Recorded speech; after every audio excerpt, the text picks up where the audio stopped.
ஃபெயிலியருக்கும் சக்ஸஸுக்கும் என்ன டிஃப்ரென்ஸ் நினைக்கிறீங்க?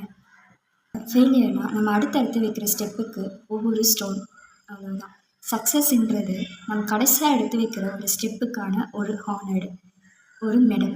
நான் இவ்வளோ தான் நினைப்பேன். ஏன் நான் இப்படி சொல்கிறேன் அப்படின்னா, நான் நிறைய இன்டர்வியூஸ் அட்டன் பண்ணியிருக்கேன். அதில் ஒரு சில இன்டர்வியூவில் உன்னோட வீக்னஸ் என்ன, உன்னோட ஸ்ட்ரென்த் என்னன்னு கேட்கும்பொழுது நான் சொல்கிறது என்னோடய வீக்னஸ் என்னோடய சக்ஸஸ்ன்னு சொல்லுவேன், என்னோடய ஸ்ட்ரென்த் என்னோடய ஃபெயிலியர்னு சொல்லுவேன். நான் ஏன் அப்படி சொன்னேன் அப்படின்றதுக்கு அங்கே நான் எக்ஸ்ப்ளனேஷன்ஸ் கொடுத்துட்டு அதே எக்ஸ்ப்ளனேஷன் உங்களுக்கு சொல்கிறேன். ஒன்றுமே இல்லை.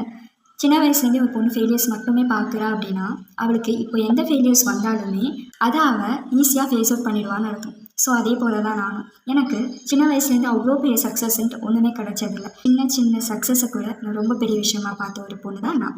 ஓகேவா?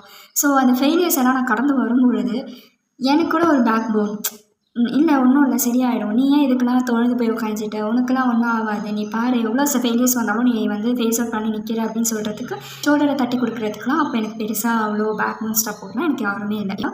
பட் நான் இவ்வளோத்தையும் ஃபேஸ் அவுட் பண்ணிவிட்டு ஸ்ட்ராங்காக இங்கே உட்காந்து இப்போ கூட நான் யூடியூப் சேனல் ஆரம்பிச்சிருக்கேன். இதை பற்றி இதை நான் தோப்பேன் ஜெயிப்பேன்றது எனக்கு கவலை இல்லை. ஏன்னா ஃபெயிலியர்ஸை மட்டுமே பார்த்த ஒரு பொண்ணுக்கு அகெயின் ஒரு ஃபெயிலியர் வந்தாலும் அது ஒரு ஸ்டோனாக பார்த்துட்டு நெக்ஸ்ட்டு அந்த ஸ்டோனில் என்னெல்லாம் வச்சு கொண்டு போனாங்க என்னால் பார்க்க முடியுமே தவிர, ஐயோ இது நம்ம தோத்துட்டோமே, இது நமக்கு வருமா, சப்போர்ட் இல்லை, ஒன்றுமே இல்லை, தெரிஞ்சவங்களே நம்ம சப்போர்ட் பண்ண மாட்டுறாங்க, வெளியாளுங்க எப்படி சப்போர்ட் பண்ணுவாங்கன்னு நான் நினச்சிட்டு உட்காந்துட்டேன் அப்படின்னா I am your loser. So நான் தான் பிக்கஸ்ட் ஃபெயிலியராக ஃபீல் பண்ணுவேன். என் லைஃப்பில் வரதை நான் ஃபெயிலியராக எடுத்துப்பேனே தவிர நான் ஃபெயிலியர் இல்லை. நான் நெக்ஸ்ட் ஸ்டெப் எடுத்து வச்சுட்டு போயிட்டே இருப்பேன். நம்ம லைஃப்பில் ஃபெயிலியர்ஸ்ன்றது அஃப்கோர்ஸ் வரதான் செய்யும். வராத எந்த ஒரு சக்ஸஸுமே நிலைக்காது. அது நல்லா புரிஞ்சுக்கோங்க.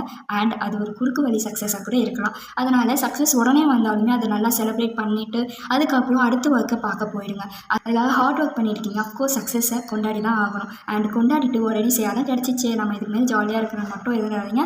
அடுத்தடுத்த லைஃப்பில் முன்னேறிட்டு போயிட்டே இருங்க. ரெஸ்ட்டுன்ட்டு கண்டிப்பாக ஒரு நாள் நமக்கு லைஃப்பில் வரும். அன்றைக்கி நம்ம ரெஸ்ட் எடுத்தால் போதும். நான் இதை எல்லாருக்குமே சொல்லலை. லைஃப்பில் முன்னேறி போகணும், லைஃப்பில் பெருசாக சாதிக்கணும், லைஃப்பில் நம்ம அடுத்தடுத்து எதனா ஒன்று கொடுத்துட்டே இருக்கணும், நம்ம லைஃபுக்கு எதனா ஒன்று கொடுக்கணும் அப்படின்னு நினைக்கிறவங்களுக்கு இந்த ஸ்பீச்சு வேலிடிட்டியாக இருக்கும்னு நினைக்கிறேன். கண்டிப்பாக யாருமே இங்கே ஃபெயிலியர்ஸ் இல்லாமல் வந்தது இல்லை. ஃபெயிலியரை கண்டு பயப்படாதீங்க. ஃபெயிலியர்ஸை கண்டு பயந்துகிட்டே இருந்தீங்க அப்படின்னா கண்டிப்பாக அது உங்களையே ஃபெயிலியர் ஆக்கிடும். அடுத்தடுத்த முயற்சி எடுத்துகிட்டே போங்க. கண்டிப்பாக வாழ்க்கைக்கு நீங்கள் ஒன்று கொடுப்பீங்க. வாழ்க்கை உங்களுக்கு அதை விட பெருசான அழகான விஷயத்தை உங்களுக்கு கொடுக்கும். நம்புங்க, நல்லதே நடக்கும். வாழ்க்கை இங்கே ரொம்ப அழகானது. அது அழகாக தேடி கண்டுபிடிக்கிற விதத்தில் இருக்குது. தேடி கண்டுபிடிங்க. அழகான விஷயம் வந்து உங்களுக்கு கையில் வந்து சேரும். Take care. பாய்.